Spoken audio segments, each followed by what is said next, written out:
So, a year ago this week, it slowly dawned on us that we were going to have to change how we were doing church, at least for a little while. We had a board meeting on the Monday before the Sunday, which was the 15th last year, and we actually talked about how we could stay distant in our church, make the space to continue in person, and we talked a little bit about maybe not having coffee, or at least just hanging out outside. And as the week went on, we made more modifications like that. First we were like, we'll have a little bit of coffee, then we're like, no coffee. And then after a while of thinking about maybe we just assign people places to sit, and keep everyone apart, we realized that we probably should close church. And that decision was actually made on Thursday afternoon. On Friday, I recorded the first service here at the lectern and trimmed it up and sent it out for us to watch together on YouTube Premiere on March 15th. It was quite an experience. And now that we've hit this 1 year mark, it seemed to be worth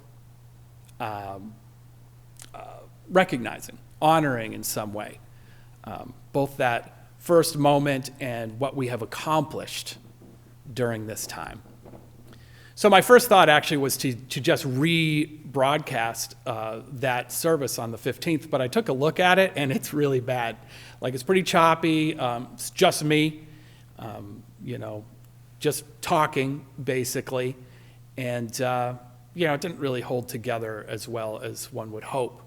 I'll either have posted it on Facebook by now, probably, so you can take a look. It's probably still there, unless it was super embarrassing. Anyway, so what I decided to do instead was to go 1 week ahead and take a look at the March 22nd service, which was the first online service that was like church. Stephen was on it, Tara was on it, we had readings, and there was a structure, the structure that we pretty much use now for worship. And so I took that and we've cleaned it up a little bit. We've updated some parts. Stephen did some new music. I am doing, obviously, a welcome and a new sermon. But we kept the other things. We kept the same readings. We kept Tara's prayer, which was done in Colorado. As you may recall, she was stuck in Colorado for quite a while once everything shut down. And hopefully you'll think about that time. Not just the bad parts, but the things that we have managed to accomplish. The things we managed to accomplish that week, which was quite remarkable. It took a lot of people to get that service going. And and just reflect a bit. This Sunday we'll be talking about what we talked about on March 22nd of 2020. We will be talking and thinking about bridging the gap between us. Remember, that was a big concern for us at the time. How are we going to stay together as a community? So I hope you enjoy this half rebroadcast. This there's a term in music, and I can't remember what it is when you re-release an album. I hope that it helps you to remember what we've gone through and to recognize both the bad parts, the hard parts, and the victories, what we have learned. Let's take a moment now in silence to think about bridging that gap, how we have in the past and how we will in the future.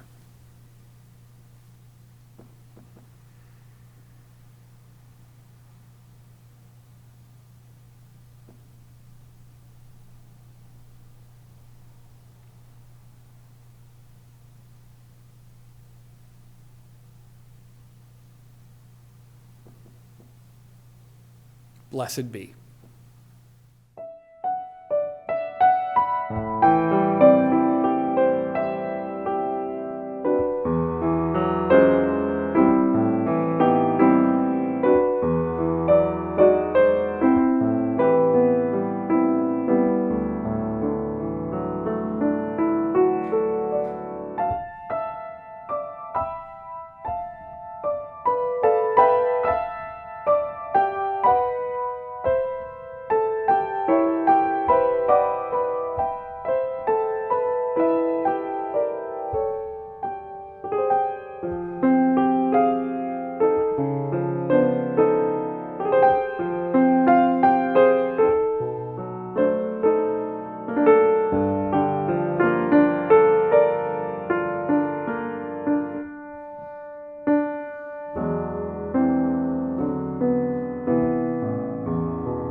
Good morning, and welcome to our second virtual Sunday service.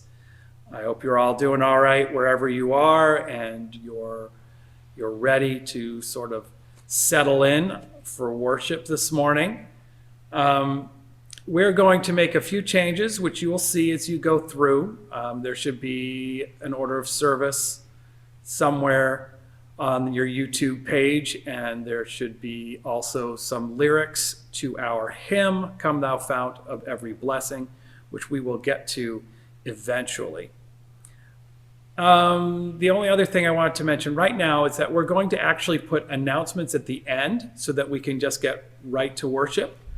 And I just want to remind you again, if you're going to our virtual coffee hour, there should be a Zoom link right down after the video in the sort of the text that follows.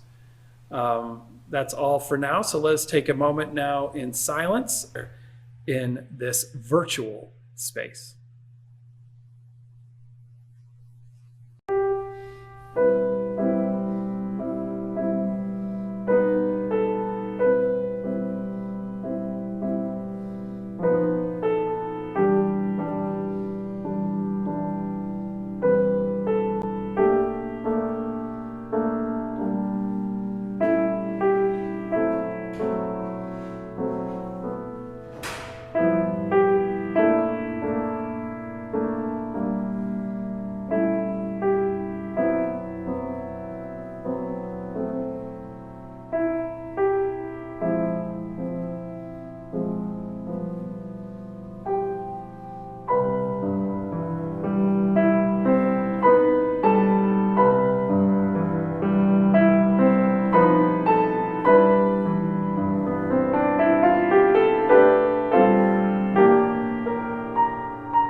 Please join in our covenant.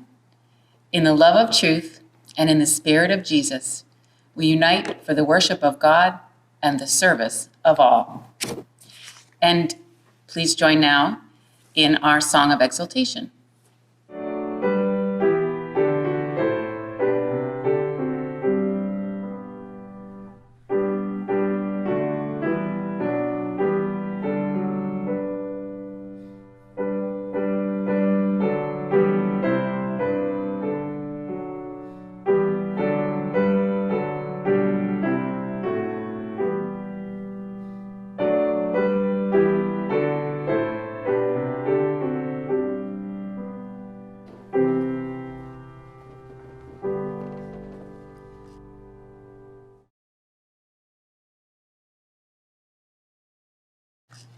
Our next reading is from Sabanafu Some.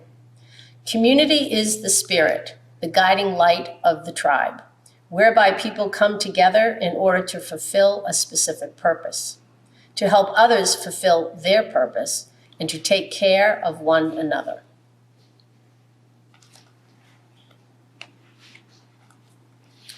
Our next reading is from Leslie Takahashi. Here in this place of peace, may we find hope. Here in this place of connection, may we find life-giving community. Here in this place of rest, let the unrest of our hearts turn us toward justice. Here in this space, made sacred by memories of connection, let us each feel ourselves part of the new that grows from the old in the spiraling unity of years. Let us now join together in the spirit of prayer. So I invite you, wherever you are, however you're seated, to just get comfortable.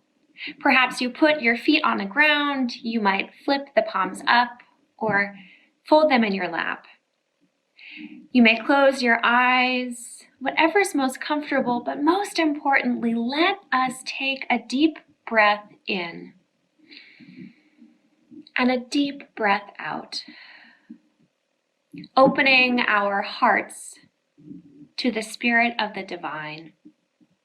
We'll begin with a moment of silence where we'll lift up prayers for all of those who are in need of our prayers this morning.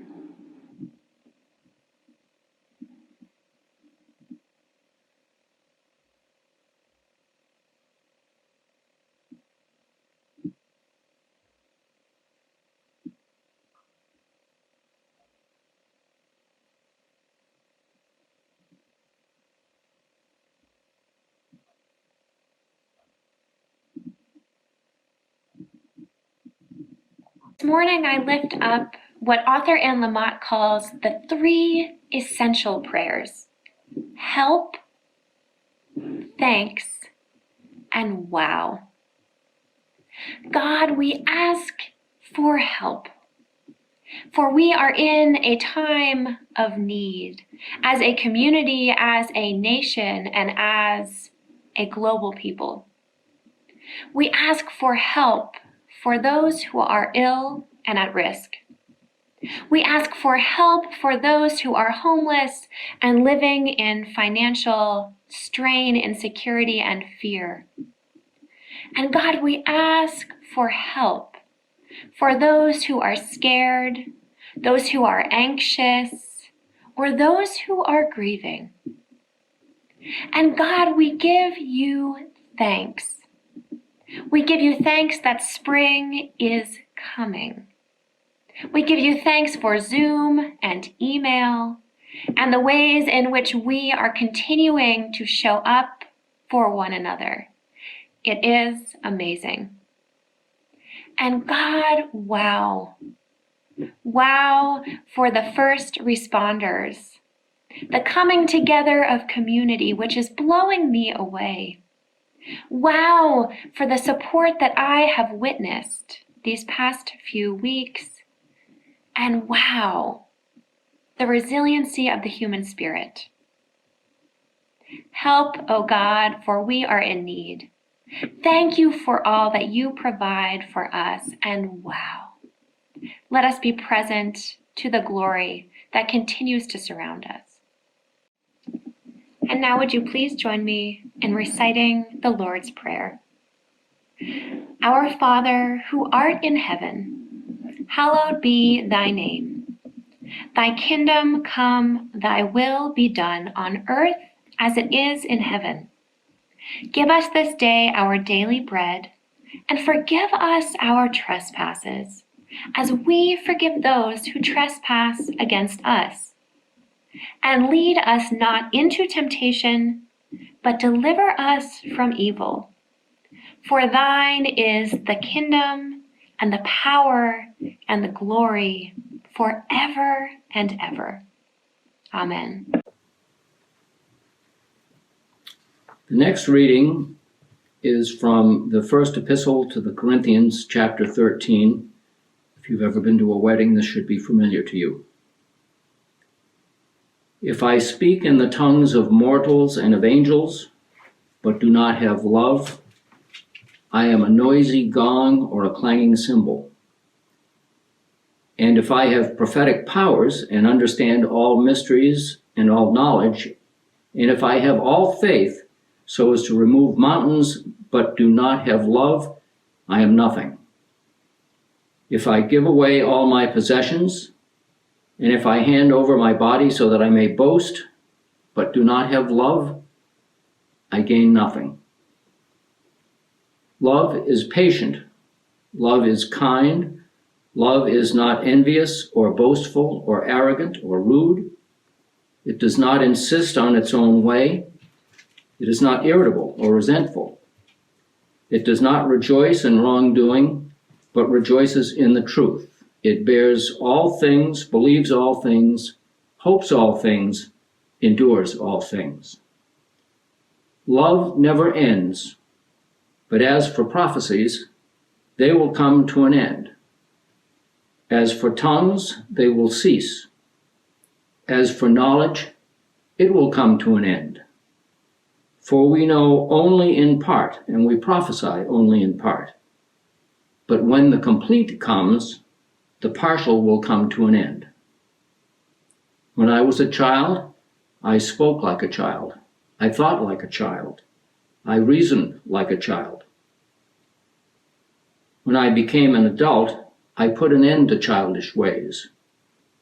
For now we see in a mirror dimly, but then we will see face to face. Now I know only in part, then I will know fully, even as I have been fully known. And now faith, hope, and love abide, these three, and the greatest of these is love.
So, roughly a year ago, I opened the sermon with these words from the music minister and writer, Reverend Amy Carroll Webb.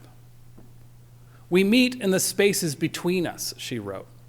"Stillness, music heard or unheard, the apparent void teeming with the you and the I that overlap in this one sacred living moment.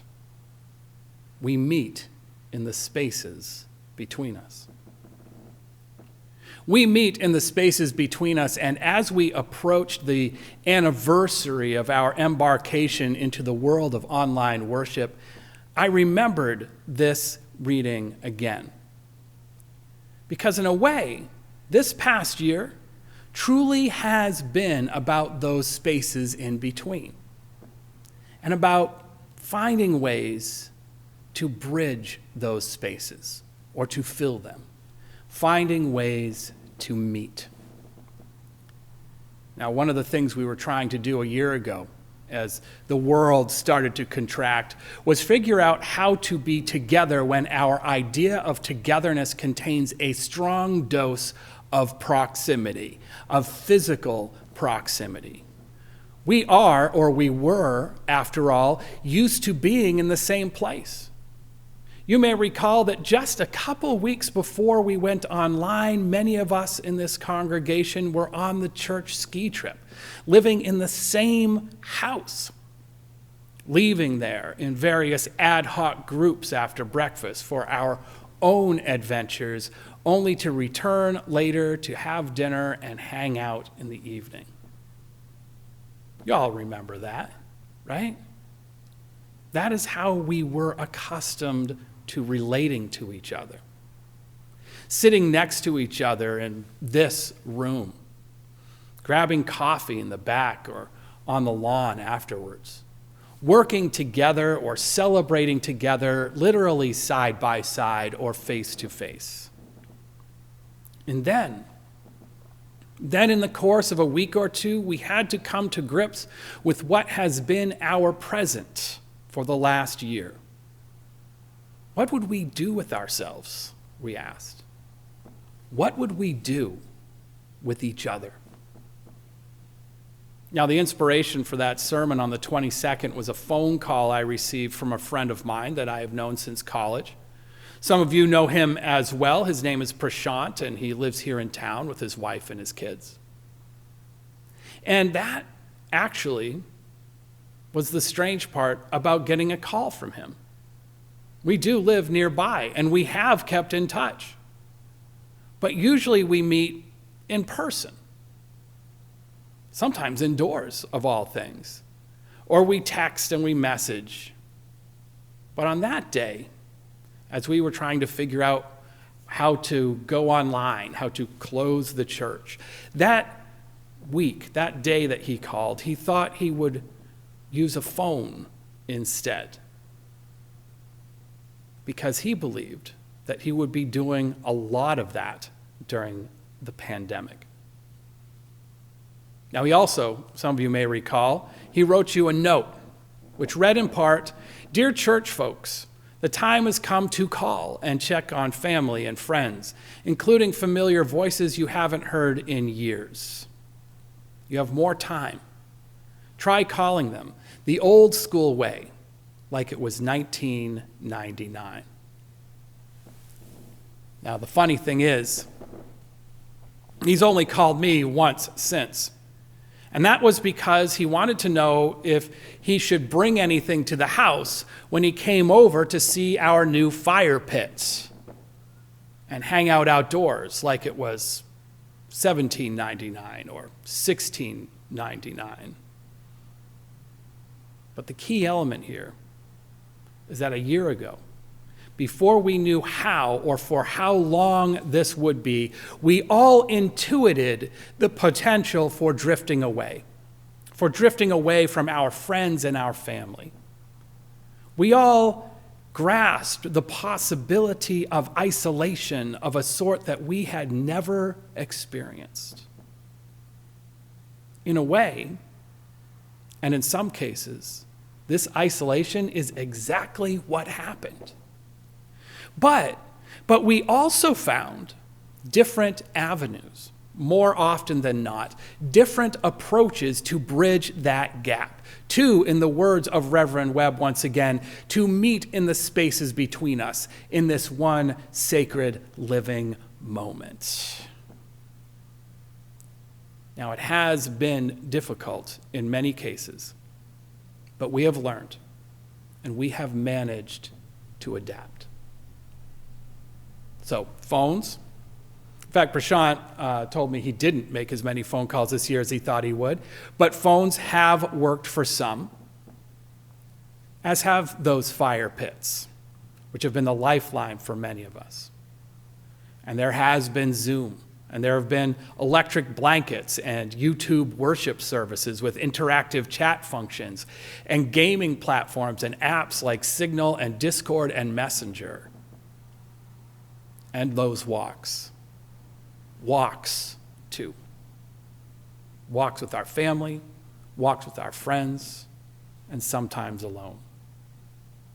Now, I made a big deal a year ago about people in the neighborhood going on promenading around and waving at each other. But I have to say, while that was encouraging at first, it wrapped up pretty quickly, because it turns out that most of my neighbors don't take walks when the weather is bad.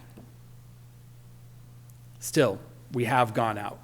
We've gone walking together in any case, on the trails and elsewhere.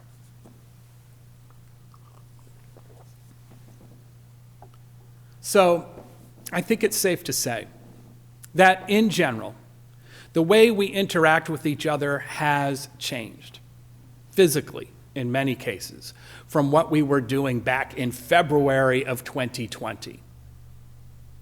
But we're still doing it, aren't we? We're still connecting.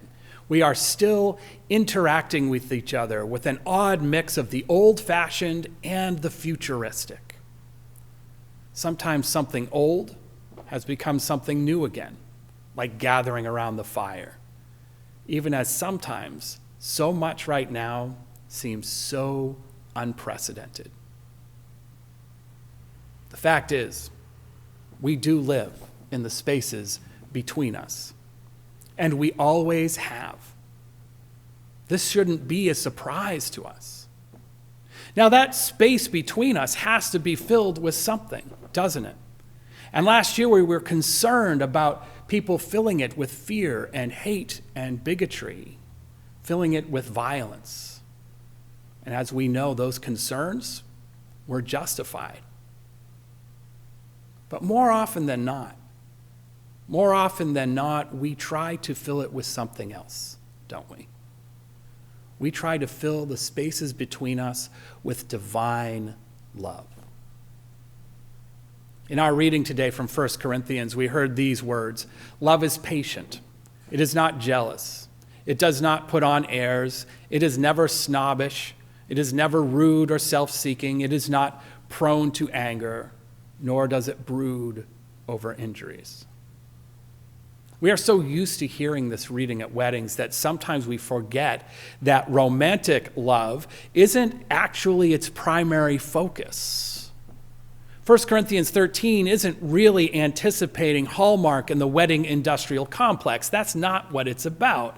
In fact, for a long time, the word love wasn't even the word most frequently used in this passage. The King James Bible, for example, used the word charity, a word whose meaning has also changed. Charity suffereth long, it says, and is kind. Charity envieth not. Charity vaunteth not itself, is not puffed up, doth not behave itself unseemly, seeketh not her own, is not easily provoked, thinketh no evil. But somewhere between those two words, love and charity, lies the passage's true meaning. And that, whatever you want to call it, that is what we put in the spaces between each other when we are practicing our best selves. And we've been doing a lot of that with great intention this year. Now, we have made a choice. We have made a choice for the space between. And what we have chosen can be love, it can be charity, it can be faith, it can be hope. And we've had a little bit more of that last word in our lives more recently. Hope rises up with the spring and the news. Maybe not as much as we would like, but a little bit. And we have been celebrating that here in church lately. Leslie Takahashi says in our reading today, here in this place of peace, may we find hope. Here in this place of connection, may we find life-giving community. The challenge now for us is to keep on doing what we are doing in the new ways we have found, at least for a little longer. And probably a little bit beyond that, too. And to think of ways we can continue to fill the space between us with the beautiful and the sacred for years to come. Amen.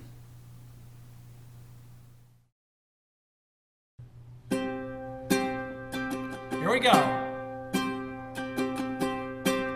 Come thou fount of every blessing, tune our hearts to sing thy praise. Streams of mercy never ceasing, call for songs of loudest praise.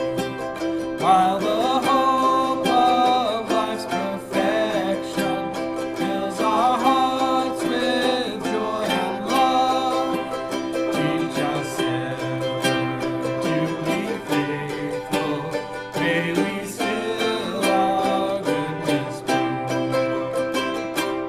Come thou fount of every vision, lift our eyes to what may come. See the lion and the young lamb dwell together in thy home. Hear the cries of mournful Zion, feel our love glow like the sun, and we all serve one another.